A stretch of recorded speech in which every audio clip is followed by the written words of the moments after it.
students, this is your social studies period. We had started our second lesson, latitudes and longitudes. Yes, so we study about next part of this lesson, that is meridians. We study some part of these meridians in our previous period. So let us we start. In 1884, some countries mutually agreed to fix Greenwich, a place few kilometers east of London in UK, as the starting point for the meridians. The meridians which pass through Greenwich was taken as the prime meridian. अब देखो meridian की counting करने के लिए fix point करने की जरूरत थी, तो कुछ लोगों ने वहां पे ग्रीनविच किया। कहाँ पे?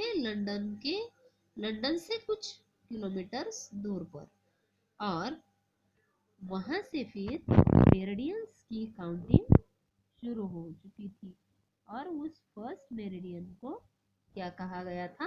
प्राइम मेरिडियन कहा गया था। The distance of a place east और waste of the prime meridian is measured as an angle. This angle is the longitude of that place. अब देखो, जो उस प्राइम मेरिडियन से ईस्ट और वेस्ट का जो डिस्टेंस है उसे लॉन्गिट्यूड कहा जाता है, और मेरिडियंस का डिस्टेंस एंगल में मेजर किया जाता है।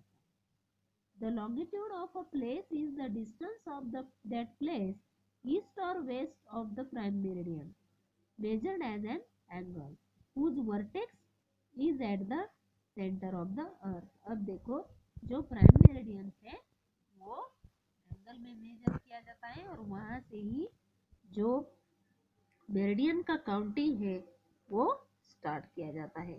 The longitude of a place is always express in degrees.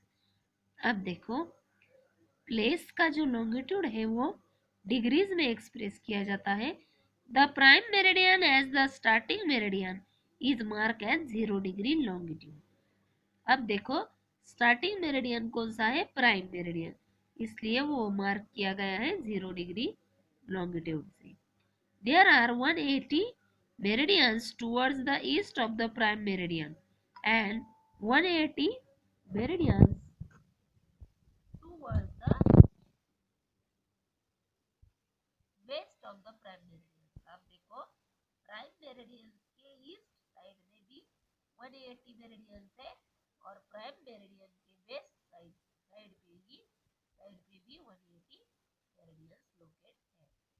These are written as 0 degree to 180 degree east and 0 degree to 180 degree west. However, the meridian of 180 degree east and 180 degree west is the same. अब देखो, जो 180 last का जो meridian है वो दोनों side का ही है। Thus, the total number of meridians on the globe are 360. अब ग्लोब पे टोटल मेरिडियंस कितने हैं? 360 meridians. The meridians or the lines of longitude have the following characteristics. अब मेरिडियंस के कैरेक्टरिस्टिक देखेंगे। तो the length of all the meridians is the same as each one is a semicircle. अब देखो, meridians की length क्या है? Same, और वो एक दूसरे के semi circle. Any two opposite meridians when taken together form a complete circle, which is a great circle. अब देखो, समझो, दो मेरिडियन हमने ज्वाइन करके देख लिए तो वो कंप्लीट सर्कल बन जाता है, और वो ग्रेट सर्कल माना जाता है। The maximum distance between any two meridians is at the equator about 111 kilometre for 1 degree of longitude. अब देखो इक्वेटर के पास हर मेरिडियन का डिस्टेंस 111 किलोमीटर डिग्री का ही होता है। The distance between any two meridians decreases as we go away from the equator toward the pole. All the meridians meet at the poles. अब देखो all meridians कहाँ पे मिलते हैं?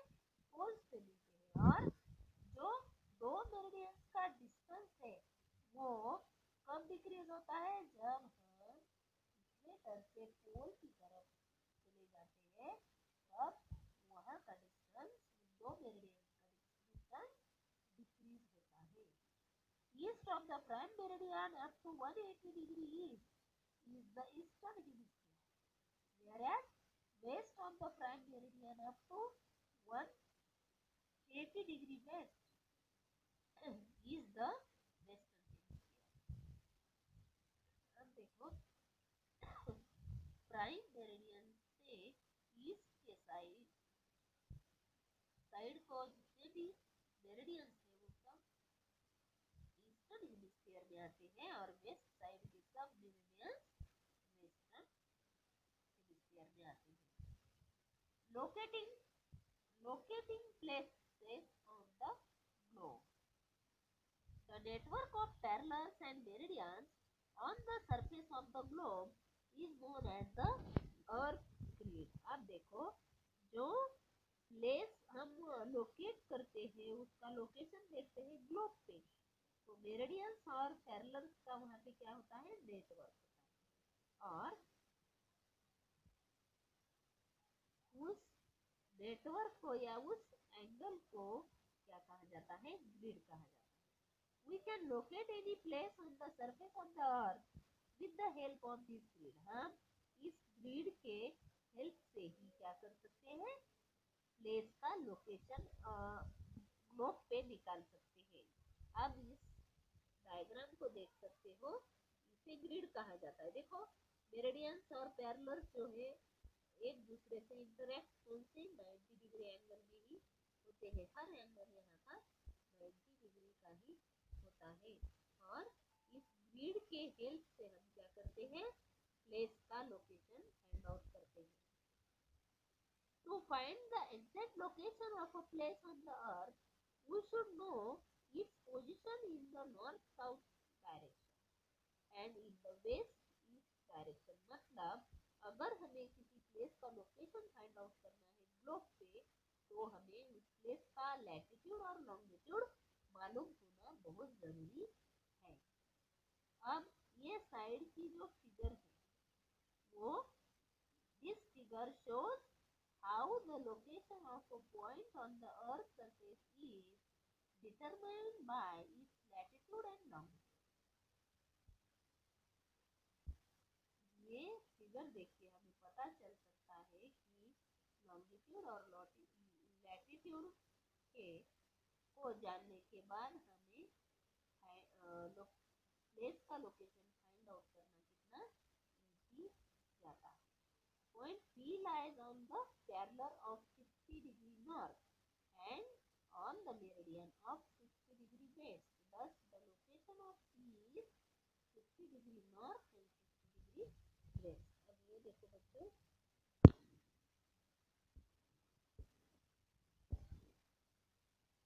की पॉइंट शायद यहाँ पे आप क्लियर नहीं देख सकोगे, लेकिन आपके बुक पे आप ये डायग्राम सॉरी ये ग्लोब आप जरूर देखना। मैं आपको यहाँ से शो करती हूँ। देखो यहाँ पे लैटिट्यूड जो है वो 50 डिग्री है और लॉन्गिट्यूड जो है 60 डिग्री है। इस लैटिट्यूड और लॉन्गिट्यूड के थ्रू ही यहाँ पे प्लेस का लोकेशन करना इजी होता है। समझ गए बच्चों? That is all about